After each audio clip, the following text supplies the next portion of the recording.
Porque o ex-presidente Jair Bolsonaro prestou depoimento no Supremo Tribunal e falou sobre as reuniões com comandantes militares no fim de 2022. De acordo com o ex-presidente, os encontros discutiram ações dentro da legalidade. E ao vivo a gente fala com Igor Damasceno de Brasília, que traz mais detalhes pra gente. Muito boa noite, Igor. Oi, Giovana, boa noite a você, boa noite também a todos que nos acompanham.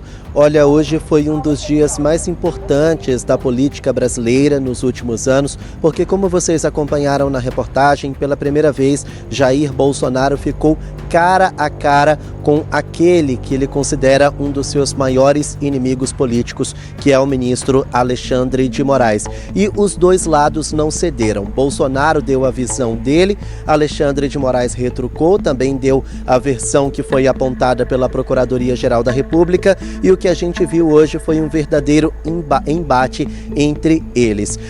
Foram mais de 4 horas de depoimento de Jair Bolsonaro e a todo momento ele negou que tenha tentado dar um golpe de Estado no país no ano de 2022. Só para ficar claro, a principal acusação contra Bolsonaro é que ele tinha editado um decreto que garantiria ruptura institucional com o poder legislativo e judiciário, por exemplo, e apresentado esse decreto aos chefes das Forças Armadas. Bolsonaro negou que tenha editado esse decreto, mas admitiu que se reuniu com os chefes das Forças Armadas em dezembro de 2022 no Palácio da Alvorada, porque, segundo ele, havia provas de que as urnas eletrônicas não eram confiáveis e que, por isso, ele queria discutir possibilidades, alternativas de cancelar as eleições de outubro de 2022. Só que, segundo Bolsonaro, tudo aconteceu, como ele mesmo diz, dentro das 4 linhas da Constituição.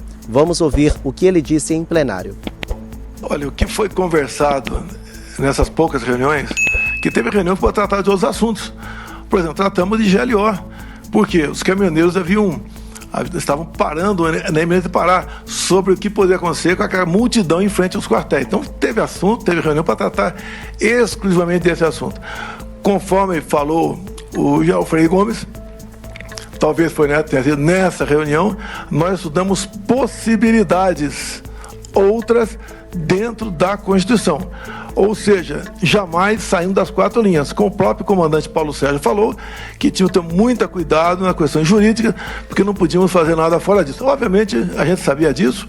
Em poucas reuniões, abandonamos qualquer possibilidade de uma ação constitucional. Abandonamos e enfrentamos aí o ocaso do nosso governo.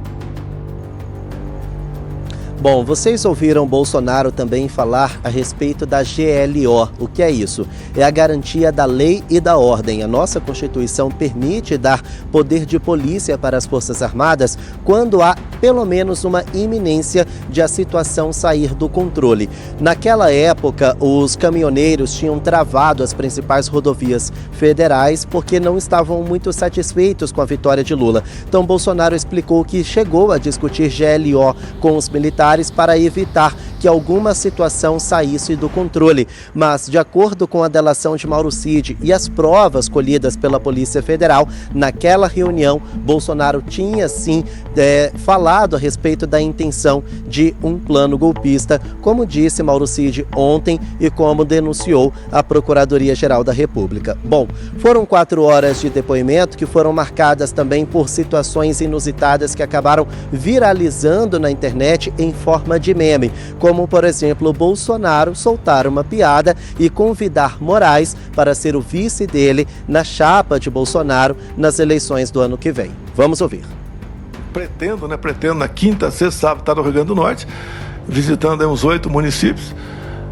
Se ele permitir, logicamente, eu posso mandar umas imagens para o senhor aqui, como é que o povo nos trata a gente na rua, tá? Eu declino. Declino, sim, senhor. Posso fazer uma brincadeira? O senhor que sabe. Eu perguntaria aos seus advogados antes. Eu gostaria de convidá-lo para ser meu vice em 26. É isso aí. Eu declino novamente.